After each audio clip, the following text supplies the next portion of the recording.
recent days is just hanging out with people in my neighborhood. Bartenders, store owners, people on the street quite often want to talk or they need money.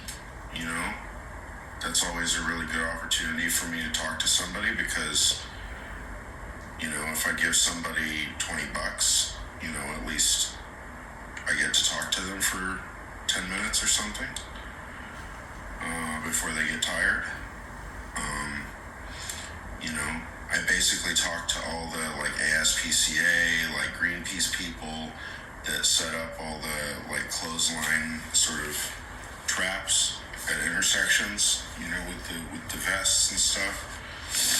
I always give my name and information, I give them money, and I try to talk to them, and then they get rid of me. So how much more debasement am I looking for? How much more debasement do they want? How much more money do you want in order for me to stand here and talk to you more, dear salesman? Right, so this is all Colonel Kurtz. This is all Colonel Kurtz. Just push the reductio in whatever direction I give you, right? The thing that's making you uncomfortable or anybody else is because you realize that there is no reductio direction that you can push me in, because I'm always split straight down the antinomy. And I'm always just going to play that side against that side. Flip it, that side against that side. And I'm very unfair at pure technical argumentation, because it's just pure technical argumentation. It's just symbolic manipulation. I don't really even argue. I just start rearranging the symbols temporally, and it confuses people, and then they get embarrassed, and they have to stop arguing. But the thing is that they never even started arguing. What is the reason? What is the reason? Why'd you call me yesterday? What's the reason?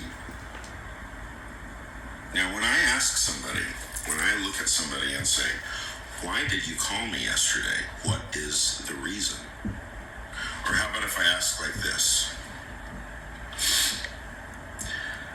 I was wondering why you called me yesterday. What's the reason?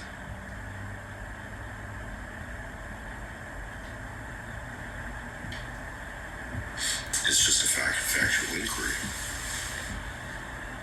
So you better have a good reason, right? We always do. How about I wanted to? How about I felt like it? Reasons don't have to be quantum physics. 5-year-olds have the best reasons. Why'd you do that? I wanted to. Start there. What's wanted to? Wanted to. See, the word is all we have. Sometimes I feel like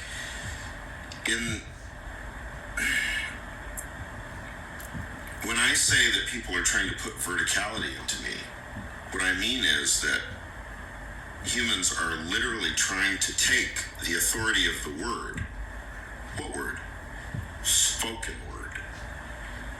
The sound of the voice word, the Socratic word, the non-written word, the phony, the presence of the voice.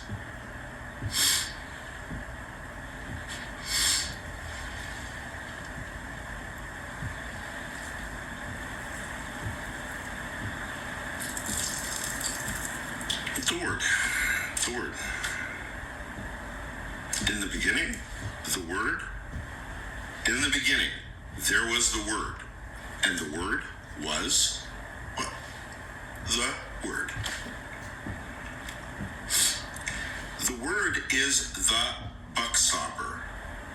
the other buck stopper possibilities? God and man and law.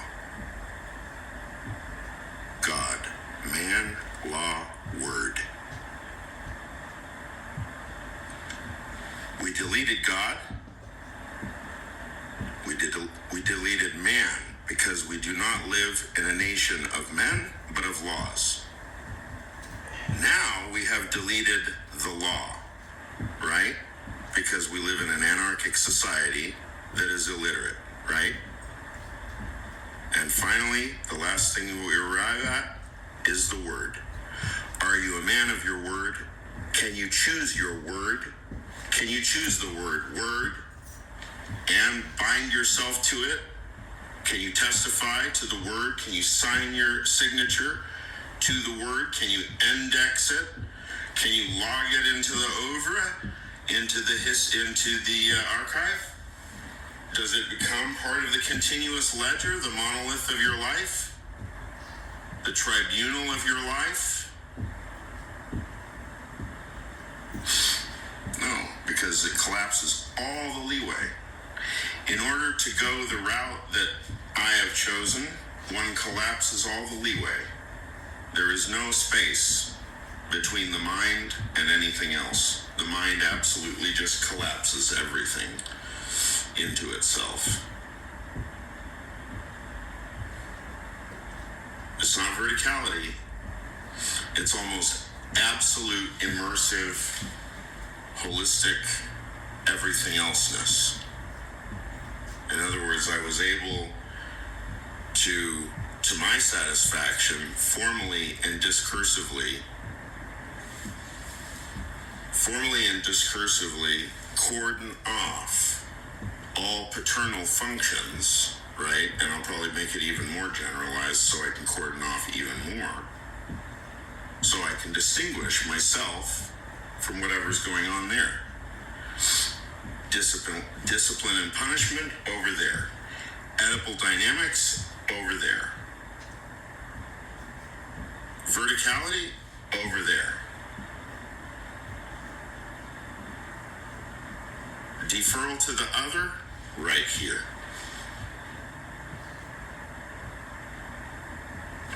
Humility. Patience. Time.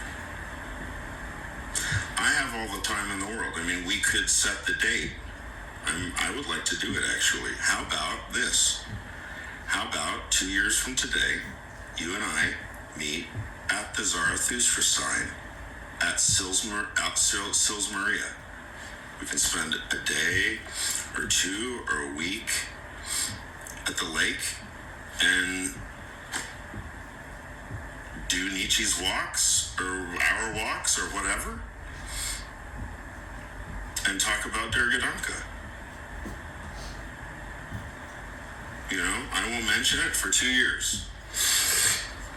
And you don't have to either. Or you can talk about it every day. It doesn't matter. Or we can even drop Der Gedanke. You know, that's not really the point. I mean, you know, Frege is like the big mistake. And so everybody has to understand Frege in order to fix our mistakes.